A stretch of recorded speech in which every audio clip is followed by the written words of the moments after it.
This is Connor Edney's 3D printed drag car. We're going for a long run. That is mental quick.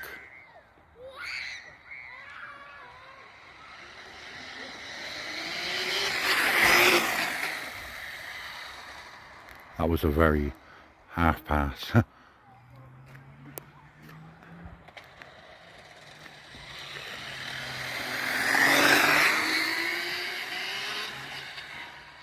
This is direct drive into 3D printed parts.